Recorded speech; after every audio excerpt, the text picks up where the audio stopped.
Kapolri Jenderal Listio Sigit Prabowo mengatakan apabila Irjen Karyoto dan Brigjen Endar Priantoro ditarik ke Polri secara bersamaan, maka itu bisa melemahkan Komisi Pemberantasan Korupsi atau KPK. Pencopotan Endar oleh KPK menimbulkan kisruh. Kapolri memerintahkan Endar untuk tetap berada di KPK, tetapi Ketua KPK Komjen Purnawirawan Firly Bahuri justru ngotot mencopot Endar.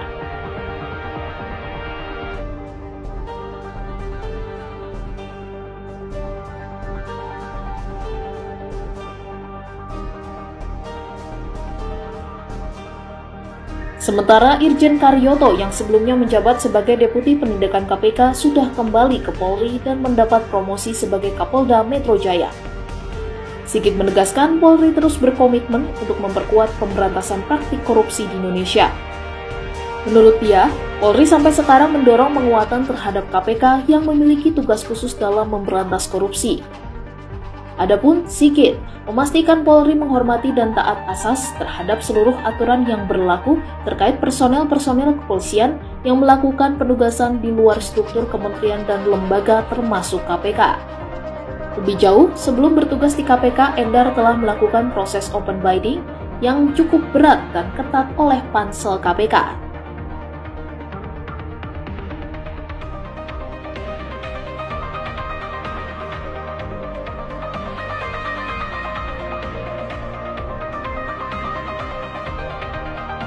Maka dari itu, Sigit menyatakan bahwa Polri telah menerbitkan surat perpanjangan penugasan Brigjen Endar di KPK. Bahkan, Sigit menghormati langkah-langkah yang diambil Brigjen Endar terkait dengan pencopotannya sebagai Direktur Penyelidikan KPK.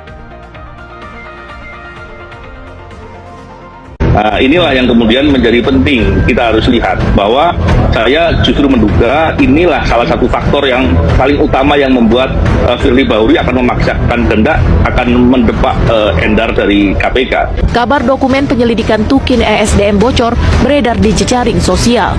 Dalam pesan berantai itu, pengunggah menyebutkan dokumen ditemukan saat penyidik KPK menggeledah ruangan di Kementerian ESDM pada akhir Maret 2023. Dari pesan berantai tersebut, pihak yang disebut sebagai pembocor dokumen penyelidikan KPK diduga seorang pimpinan KPK yang disebut sebagai Mr. F. Mantan Kasatgas Penyidikan KPK Novel Baswedan bahkan mengatakan kebocoran dokumen penyelidikan kasus Tukin Kementerian ESDM menjadi motif pemecatan Brigjen Endar Priantoro dari posisi Direktur Penyelidikan KPK.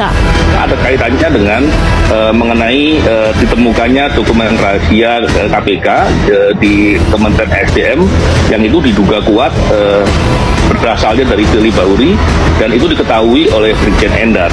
Jadi saya pikir itu salah satu hal yang membuat dia akan terkukuh ya. Oleh karena itu tuh perlu ditelisik dengan lebih jelas. Karena bisa dibayangkan kalau seandainya benar pimpinan KPK ternyata punya kepentingan dengan suatu perkara, membocorkan informasi rahasia dalam penyelidikan dan itu akan berdampak dengan perkara. Dan saya yakin Brigjen Endar ini orang yang sangat tahu karena penyelidikan tentunya di bawah dia.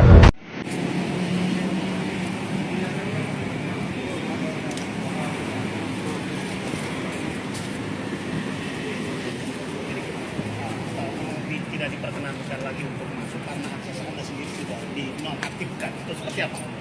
Ya, tadi saya berusaha mencoba masuk seperti biasa. Ternyata memang betul per hari kemarin sebenarnya akses saya sudah off kan. Artinya saya tidak termasuk akses untuk pekerjaan yang lain. Artinya ke ruang kerja juga, artinya ke mana ke dalam seputar gedung ini Anda tidak diperkenankan gitu ya? Sebelumnya apa Anda disampaikan pemberitahuan untuk penonaktifan akses Anda itu?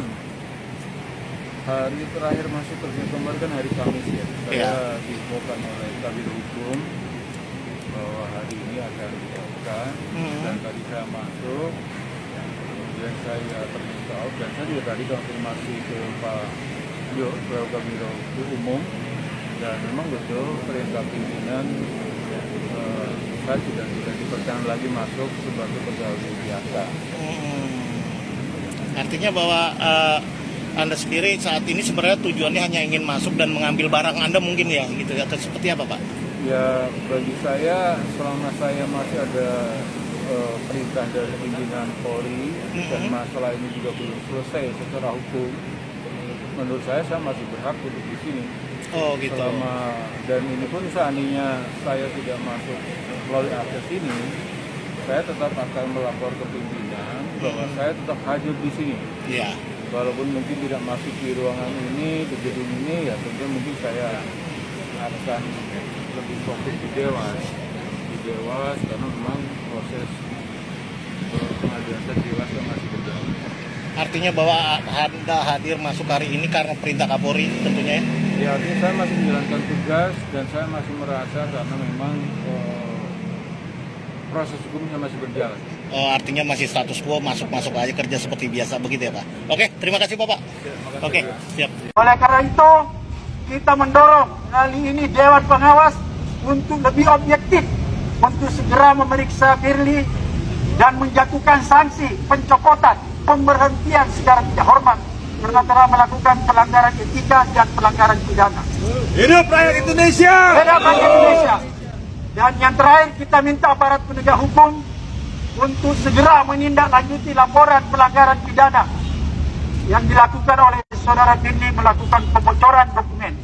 Dan kita juga menghimbau aparat penegak hukum untuk tidak main-main dan segera menetapkan saudara Firly dari hasil penyelidikannya nanti sebagai tersangka yang melakukan tindak pidana.